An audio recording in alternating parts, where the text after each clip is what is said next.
Hi friends, YouTube ಚಾನಲ್ಗೆ ಸ್ವಾಗತ. Bhagyalakshmi serial ಇವತ್ತಿನ ಕಥೆ ಏನನ್ನೋದು ಇವಾಗಲೇ ನೋಡೋಣ. ಹಾಗೆ ಸೀರಿಯಲ್ ಇಷ್ಟ ಆದರೆ ಲೈಕ್ ಕೊಡಿ. ನನ್ನ ಚಾನಲಿನ ಸಬ್ಸ್ಕ್ರೈಬ್ ಆಗಿಲ್ಲ ಅಂದರೆ ಸಬ್ಸ್ಕ್ರೈಬ್ ಮಾಡ್ಕೊಳ್ಳಿ ಫ್ರೆಂಡ್ಸ್. ಇಲ್ಲಿ ಭಾಗ್ಯ, ಆದಿ ಮತ್ತು ಕುಸುಮ ಅವರು ಎಲ್ಲ ಜಗಳ ಆಡ್ಕೊಂಡು ರೋಡಲ್ಲಿದ್ದಾರೆ. ಭಾಗ್ಯ ಕೇಳ್ತಿದ್ದಾಳೆ, ನೀವು ತಪ್ಪು ಮಾಡಿದ್ದೀನಿ ಅನ್ನೋ ಒಂದು ಸ್ವಲ್ಪನೂ ಪಶ್ಚಾತ್ತಾಪ ಇಲ್ವಾ ಅಂತ. ಅದಕ್ಕೆ ಆದಿ ಕೇಳ್ತಿದ್ದಾನೆ, ಹಲೋ ಎಕ್ಸ್ಕ್ಯೂಸ್ ಮೀ, ಏನೇನೋ ಮಾತಾಡ್ತಾ ಇದ್ದೀರಾ? ಕುಸುಮ ಅವ್ರು ಹೇಳ್ತಿದ್ದಾರೆ, ನೀನು ಸೇರಂದರೆ ನಾವು ಸೇರು, ನೀನು ಸಮಾಧಾನವಾಗಿ ಮಾತಾಡಿದರೆ ನಾವು ಕೂಡ ಸಮಾಧಾನವಾಗಿ ಮಾತಾಡ್ತೀವಿ ಅಂತ. ನೀನು ಈ ಥರ ಎಲ್ಲ ಮಾತಾಡಿದರೆ ಈ ಕುಸುಮ ತಡ್ಕೊಳ್ಳಲ್ಲ. ಆದಿ ಹೇಳ್ತಿದ್ದಾರೆ, ಏನು ಮಾಡ್ತೀರಾ ಅಂತ. ಏನು ಮಾಡ್ತೀನಿ ಅಂತ ನೋಡಿ ಈಗ ಕುಸುಮ ಅವ್ರು ಹೇಳ್ತಿದ್ದಾರೆ.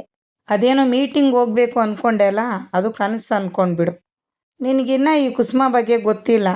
ಅವಳು ಏನಾದರೂ ಒಂದು ಕೆಲಸ ಆಗಬೇಕು ಅಂತ ನಿರ್ಧಾರ ಮಾಡಿದ್ರೆ ಹಾಗೇ ಆಗುತ್ತೆ.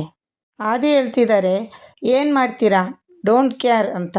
ಸರಿ ಭಾಗ್ಯ, ನಾವು ಇಲ್ಲೇ ಕೂತ್ಕೊಳ್ಳೋಣ, ಈ ಕಾರ್ ಹತ್ರನೇ ಅಡ್ಡ ಕೂತ್ಕೊಂಡು ಬಿಡ್ತೀನಿ ಅಂತ ಭಾಗ್ಯಗೆ ಹೇಳ್ತಿದ್ದಾರೆ. ಆದಿ ಏನು ಅಂದ್ಕೊಂಡಿರ್ತಾನೆ, ಇಲ್ಲಿ ಇವರು ಒಂದು ಸ್ವಲ್ಪ ದುಡ್ಡು ಕೊಟ್ಟರೆ ಬಿಟ್ಟೋಗ್ಬಿಡ್ತಾರೆ ಅಂತ.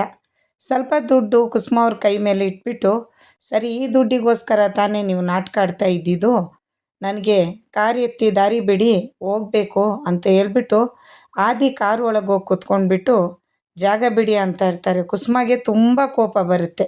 ಸುನಂದ್ ಅವ್ರಿಗೆ ಮನೆಗೆ ಒಡವೆಗಳು ಬಂದಿದೆ, ಯಾವ ಒಡವೆ ಬೇಕೋ ಆ ಒಡವೆ ಸೆಲೆಕ್ಟ್ ಮಾಡ್ಕೋಬೇಕು. ಎಲ್ಲದನ್ನು ಬಿಚ್ಚಿ ಬಿಚ್ಚಿ ನೋಡ್ತಾ ಇದ್ದಾರೆ. ಯಾವತ್ತು ಲೈಫಲ್ಲಿ ಒಡವೆಗಳನ್ನ ನೋಡಿಕೊಂಡೇ ಇಲ್ವೇನೋ ಅನ್ನೋ ಥರ ಅಷ್ಟೊಂದು ಆಸೆ ಪಡ್ತಿದ್ದಾರೆ. ತುಂಬಾ ಅವಮಾನ ಅನ್ನಿಸ್ತಿದೆ ಇಲ್ಲಿ ಪೂಜಾಗೆ, ಅದನ್ನು ಅವ್ರು ಮಾಡ್ತಾ ಇರೋದನ್ನ ನೋಡಿ. ಆದಿ ಕಾರಲ್ಲಿ ಕೂತ್ಕೊಂಡು, ಹಲೋ ಎಕ್ಸ್ಕ್ಯೂಸ್ ಮೀ, ಕಾರ್ ಎತ್ತಿ ಅಂತ ಹೇಳ್ತಿದ್ದಾನೆ. ನೋಡಿದ್ರತ್ತೆ, ದುಡ್ಡು ಕೈ ಮೇಲೆ ಇಟ್ಬಿಟ್ಟು ಕಾರ್ ಎತ್ತಿ ಅಂತಿದ್ದಾನೆ ಅಂತೇಳಿ ಭಾಗ್ಯ ಅನ್ನುವಾಗ, ಇರೋ ಅವನು ಮಾಡ್ತೀನಿ ಅಂತ ಹೇಳ್ಬಿಟ್ಟು ಕುಸುಮ ಅವರು ಒಂದು ಕಲ್ಲು ತೊಗೊಂಡು ಹಿಂದ್ಗಡೆ ಕೈ ಕಟ್ಕೊಂಡು ಹೋಗ್ತಾರೆ. ಅವನ ಗ್ಲಾಸಿಗೆ ಆ ಕಲ್ಲಲ್ಲಿ ಹೊಡಿತಾರೆ. ಗ್ಲಾಸು ಮುಂದೆನೇ ಒಡೆದೋಗ್ಬಿಡುತ್ತೆ. ಅಯ್ಯೋ ಏನಿದು, ನನ್ನ ಗ್ಲಾಸು, ಕಾರ್ ಗ್ಲಾಸ್ನ ಹೊಡೆದು ಬಿಟ್ರಲ್ಲ ಇವರು ಅಂತ ಆದಿ ಕೆಳಗಿಳಿದು ಬರ್ತಾನೆ ಅವಾಗ ಕಾರ್ ಬಿಟ್ಟು. ಕುಸುಮ ಅವರು ಭಾಗ್ಯ ಮುಂದೆ ಹೇಳ್ತಿದ್ದಾರೆ, ಅವನಾಗೆ ತಪ್ಪು ಒಪ್ಕೊಂಡಿದ್ದಿದ್ರೆ ಬಿಟ್ಟು ಕಳಿಸ್ತಿದ್ದೆ, ಆದರೆ ಈಗ ಬಿಡೋ ಮಾತೇ ಇಲ್ಲ ಅಂತ.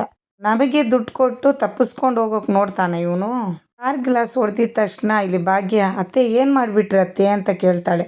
ಹೌದು ಭಾಗ್ಯ, ಇವ್ರಿಗೆಲ್ಲ ಹೀಗೆ ಮಾಡಬೇಕು. ಜಾನ್ರಿಗೆ ಮಾತಿನ ಪೆಟ್ಟಂತೆ, ದಡ್ರಿಗೆ ದೊಣ್ಣೆ ಪೆಟ್ಟಂತೆ, ಅದಕ್ಕೆ ಹೀಗೆ ಮಾಡಿದೆ ಅಂತ ಹೇಳಿ ಕುಸುಮ ಅವ್ರು ಹೇಳ್ತಿದ್ದಾರೆ. ಆದಿ ಕುಸುಮ ಅವ್ರ ಕೈ ಕೊಟ್ಟಿದ್ದ ಕಾಸನ್ನೇ ಎತ್ತಿ ಕುಸುಮ ಅವರು ಮತ್ತೆ ಅವನ ಕೈ ಮೇಲೇ ಆ ದುಡ್ಡನ್ನ ಇಟ್ಬಿಟ್ಟು ಹೋಗ್ತಾ ಇದ್ದಾರೆ. ಗಾಡಿ ನಿಲ್ಲಿಸೋದೇ ಇಲ್ಲ, ಟಾಟಾ ಮಾಡಿಬಿಟ್ಟು ಟರ್ನ್ ಮಾಡಿಕೊಂಡು ಕಾರ್ನ ಹೋಗ್ತಾ ಇದ್ದಾರೆ ಖುಷಿಯಾಗಿ. ಕುಸುಮ ಅವರು ಕಾರ್ ಹೊಡೆದಾಕಿ. ಭಾಗ್ಯ ಹೇಳ್ತಿದ್ದಾಳೆ, ಆದರೂ ಅತ್ತೆ, ನಮ್ಮ ಗಾಡಿಗೆ ಆಗಿರೋದು ಸ್ವಲ್ಪ ಚಿಕ್ಕದಾಗಿ ಪ್ಯಾಚು, ನೀವು ಅಂತ ಹೇಳ್ತಾಳೆ. ಭಾಗ್ಯ, ನನಗೆ ಪಿತ್ತ ಏರಿಸ್ಬೇಡ ಅಂತ ಹೇಳಿ ಕುಸುಮ ಅವ್ರು ಹೇಳ್ತಿದ್ದಾರೆ. ಚಿಕ್ಕದೋ ದೊಡ್ಡದೋ ತಪ್ಪೇ ಅಲ್ವಾ ಅಂತಾರೆ. ಅದೂ ಅಲ್ಲದೆ ನನಗೇನೆ ದುಡ್ಡು ಕೊಡೋಕೆ ಬರ್ತಾನೆ ತಪ್ಪು ಮಾಡಿಬಿಟ್ಟು ಅಂತೇಳಿ ಕುಸುಮ ಅವ್ರು ಹೇಳ್ಕೊಂಡು ಕಾರಲ್ಲಿ ಪೂಜೆಗೆ ಒಡವೆ ಇಸ್ಕೊಳ್ಳೋಕೆ ಅಂತೇಳಿ ಹೋಗ್ತಾ ಇದ್ದಾರೆ.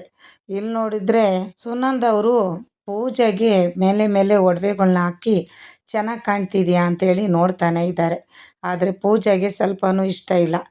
ಆದಿ ಇಲ್ಲಿಗೆ ಬರ್ತಾನೆ ಅಂತೇಳ್ಬಿಟ್ಟು ಇಲ್ಲಿ ಭಾಗ್ಯಗೆ ಗೊತ್ತೇ ಇರಲ್ಲ, ಇಲ್ಲಿಗೆ ಬರ್ತಾನೆ ಡೈರೆಕ್ಟ್ ಆದಿ. ಇವರು ಒಂದರ ಮೇಲೆ ಒಂದು ಒಡವೆಗಳ್ನ ಹಾಕ್ಕೊಂಡು ಮಾತಾಡ್ತಿರುವಾಗ ಆದಿ ಬಂದು ಎಲ್ಲ ಕೇಳಿಸ್ಕೊತಾನೆ. ಪೂಜಾ, ತುಂಬ ಅದೃಷ್ಟ ಮಾಡಿದ್ಯಾ ಕಣೆ ಅಂತ ಹೇಳ್ಬಿಟ್ಟು ಸುನಂದ್ ಅವ್ರು ಹೇಳ್ತಿದ್ದಾರೆ. ಅಮ್ಮ ಸುಮ್ಮನೆ ಇರಮ್ಮ ಅಂತ ಹೇಳ್ತಿದ್ದಾಳೆ. ಸುಂದ್ರಿ ನೋಡಿ ಎಷ್ಟು ಚೆನ್ನಾಗಿ ಕಾಣ್ತಿದೆ ಅಂತಾಳೆ. ಇಲ್ಲಿ ಆದಿ ಮನೆಗೆ ಬಂದೇ ಬಿಟ್ಟ. ಸುಂದ್ರಿ ಹೇಳ್ತಿದ್ದಾಳೆ, ಸುನಂದಕ್ಕ, ಇಷ್ಟೊಂದು ಒಡವೆಗಳನ್ನ ತಗೊಂಡು ನೀವೇ ಒಂದು ಅಂಗಡಿ ಇಡಬೇಕು ಅಂದ್ಕೊಂಡಿದ್ದೀರಾ ಹೇಗೆ ಅಂತ ಕೇಳ್ತಾಳೆ. ಪೂಜೆ ಹೇಳ್ತಿದ್ದಾಳೆ, ಅಮ್ಮ ಏನಮ್ಮ ಇದೆಲ್ಲ, ಅವ್ರು ಕೊಡಿಸ್ತಾರೆ ಅಂತ ಹೇಳ್ಬಿಟ್ಟು ಇಷ್ಟೆಲ್ಲ ತೊಗೊಳಕ್ಕಾಗುತ್ತಾ ನಾವು ಅಂತ ಕೇಳ್ತಿದ್ದಾಳೆ. ಇದೆಲ್ಲ ಚೆನ್ನಾಗಿ ಕಾಣಿಸಲ್ಲ, ಇದೆಲ್ಲ ಬೇಡ ಅಂತೇಳಿ ಪೂಜಾ ಹೇಳ್ತಿದ್ದಾಳೆ. ಕಾಮತ್ ಅವ್ರ ಮನೆಗೆ ಸೊಸೆಯಾಗಿ ಹೋಗ್ಬೇಕಾದವಳು ನೀನು, ಅವ್ರ ಅಂತಸ್ತಿಗೆ ತಕ್ಕ ಇರಬೇಕಲ್ವಾ. ಆದಿಗೆ ಕನಿಕಾ ಫೋನ್ ಮಾಡಿದ್ದಾಳೆ. ನೀನು ಭಾಗ್ಯ ಮನೆಗಿನ್ನ ರೀಚ್ ಆಗಿದೆಯೋ ಇಲ್ವೋ ಅಂತ ಕೇಳೋಣ ಅಂತ ಕಾಲ್ ಮಾಡಿದ್ದು ಅಂತಾಳೆ. ಹಾಂ, ಇನ್ನೇನು, ಈಗ ಜಸ್ಟ್ ಇಲ್ಲಿಗೆ ಬಂದೆ, ದಾರಿಯಲ್ಲಿ ಸ್ವಲ್ಪ ಒಂದು ಸಣ್ಣ ಸಮಸ್ಯೆ ಇತ್ತು, ಅದಕ್ಕೆ ಸ್ವಲ್ಪ ತಡ ಆಯಿತು ಅಂತೇಳ್ಬಿಟ್ಟು ಆದಿ ಹೇಳ್ತಾನೆ. ಅದು ಇವ್ರ ಮನೆಯವರೇ ಅಂತೇಳ್ಬಿಟ್ಟು ಆದಿಗಿನ್ನ ಗೊತ್ತಿಲ್ಲ, ಭಾಗ್ಯ ಅಂತಾನು. ಇನ್ನೇನು ಗೇಟಲ್ಲೇ ಇದ್ದೀನಿ, ಒಳಗಡೆ ಹೋಗಬೇಕು ಅಂತೇಳಿ ಆದಿ ಕನಿಕನ ಹತ್ರ ಹೇಳ್ತಿದ್ದಾನೆ. ಇಲ್ಲಿ ನೋಡಿದರೆ ಸುನಂದ ಅವರು ಏನೇನೋ ಮಾತಾಡ್ತಿದ್ದಾರೆ. ಅದೆಲ್ಲ ಆದಿ ಕೇಳಿಸ್ಕೊಂಡು ತುಂಬ ಶಾಕ್ ಆಗಿ ತುಂಬ ಕೋಪ ಮಾಡ್ಕೊತಾನೆ ಒಳಗೆ ಬಂದು. ಫೋನ್ ಕಟ್ ಮಾಡಿಬಿಟ್ಟು ಕನಿಕಾ ಹೇಳ್ಕೊತಿದ್ದಾಳೆ, ನಾನು ಮಾಡಬೇಕಾಗಿರೋ ಕೆಲಸ ಎಲ್ಲ ಆದಿ ಬ್ರೋನೇ ಮಾಡ್ಕೊತಿದ್ದಾನೆ. ಕಿಶನ್ದು ಮತ್ತು ಪೂಜಾದು ಮದುವೆ ನೀರಲ್ಲಿ ಹೋಮ ಬಿಟ್ಟಂಗೆನೆ ಅಂತ ಹೇಳ್ಕೊತಿದ್ದಾಳೆ. ಇಲ್ಲಿ ಆದಿ ಇಲ್ಲಿ ಸುನಂದ ಅವರು ಮಾತಾಡೋದನ್ನು ಕೇಳಿಸ್ಕೊಂಡು ಬಾಕ್ಲಲ್ಲಿ ಒಳಗೆ ಕೋಪ ಮಾಡ್ಕೊಂಡು ಬರ್ತಾನೆ. ಸುನಂದ ಅವರು ಆದಿ ಕೇಳ್ತಿದ್ದಾರೆ, ಯಾರಪ್ಪ ನೀನು, ಯಾರು ಬೇಕಾಗಿತ್ತು ನಿನಗೆ ಅಂತ. ನೀನೇನಾ ಕಿಶನ್ಗೆ ಮದುವೆ ಆಗೋ ಹುಡುಗಿ ಅಂತೇಳಿ ಪೂಜಾನ ನೋಡಿ ಕೇಳ್ತಾನೆ. ಹೌದು ನಾನೇ, ಆದರೆ ನೀವ್ಯಾರನ್ನೋದು ನನಗೆ ಗೊತ್ತಾಗಿಲ್ಲ ಅಂತಾಳೆ. ಆದಿ ಶೋಕಾಮತ್ ಕಿಶನ್ ಇದ್ದಾನೆಲ್ಲ ಅವ್ರ ಅಣ್ಣ ಅಂತ ಹೇಳ್ತಾನೆ. ಪೂಜಾ ಕೈ ಮುಗಿದು ನಮಸ್ಕಾರ ಮಾಡ್ತಾಳೆ. ಆದರೆ ಪೂಜೆಯಿಂದ ಅವನಿಗೆ ಕೋಪ ಬಂದಿಲ್ಲ. ಸುನಂದ ಅವ್ರು ಮಾತಾಡ್ತಿರೋ ಮಾತಿಂದ ತುಂಬಾ ಕೋಪ ಬರ್ತಾಯಿತ್ತು ಅವನಿಗೆ. ಲೈಫಲ್ಲಿ ದುಡ್ಡು ಒಡವೆ ಎರಡೂ ನೋಡಿಲ್ವೇನೋ ಅನ್ನೋ ರೀತಿಯಲ್ಲಿ ಮಾತಾಡ್ತಾ ಇದ್ರು. ಅದು ಆದಿಗೆ ಸ್ವಲ್ಪನೂ ಇಷ್ಟ ಆಗಿಲ್ಲ. ಪಾಪ ಭಾಗ್ಯ ಕೈಯಲ್ಲಿದ್ದಿದ್ದು ದುಡ್ಡಲ್ಲಿ ಒಡವೆಗಳೆಲ್ಲ ತಗೊಂಡು ಬರೀ 3 ಜೊತೆ ಒಡವೆನ ತಗೊಂಡು ಬಂದಿದ್ದಾಳೆ. ಅವಳು ಎಷ್ಟೋ ಆಸೆ ಪಟ್ಟು ಒಡವೆಗಳನ್ನ ಕೂಡಿಸ್ತಾ ಇದ್ದಾಳೆ. ಇಲ್ಲಿ ಸುನಂದ ಅವರು ವಿಚಿತ್ರವಾಗಿ ಆಡ್ತಿದ್ದಾರೆ. ಕುಸುಮ ಅವ್ರು ಹೇಳ್ತಿದ್ದಾರೆ, ಇದೇನಿದು ಭಾಗ್ಯ, 3 ಒಡವೆ ತೊಗೊಂಡಿದ್ದೀವಿ, ಪೂಜಾ ಮದುವೆಗೆ ಇನ್ನೂ ಎಷ್ಟೋ ಖರ್ಚುಗಳಿದೆ, ಜಾಸ್ತಿ ಒಡವೆಗಳು ತೆಗಿಬೇಕು ಅಂತ. ಭಾಗ್ಯ ಹೇಳ್ತಾಳು, ಹೌದತ್ತೆ, ಅಮ್ಮನ ಮಾತು ಕೊಟ್ಟಿದ್ದೀನಿ, ಚೆನ್ನಾಗಿ ಅವಳಿಗೆ ಒಡವೆ ಹಾಕಿ ಮದುವೆ ಮಾಡಬೇಕು, ತುಂಬ ಖರ್ಚುಗಳಿದೆ, ಯಾಗಾದರೂ ಮಾಡಿ ತುಂಬ ಚೆನ್ನಾಗಿ ಮದುವೆ ಮಾಡಬೇಕು ಅಂತ ಇದ್ದಾಳೆ.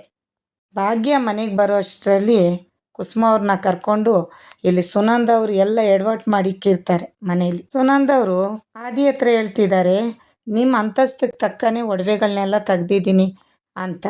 ಪೂಜಾ ಹೇಳ್ತಿದ್ದಾಳೆ, ಅಮ್ಮ ಇವ್ರ ಹತ್ರ ಎಲ್ಲ ಯಾಕೆ ಅದನ್ನೆಲ್ಲ ಹೇಳ್ತಿದ್ಯಾ ಅಂತ, ನಿಧಾನವಾಗಿ ಹೇಳ್ತಿದ್ರೆ ಸುಮ್ಮನೆ ಇರೇ, ಇವ್ರ ಹತ್ರ ಅಲ್ಲದೆ ಇನ್ಯಾರ ಹತ್ರ ಹೇಳ್ಬೇಕು ಅಂತ ಕೂಗಾಡ್ತಿದ್ದಾರೆ.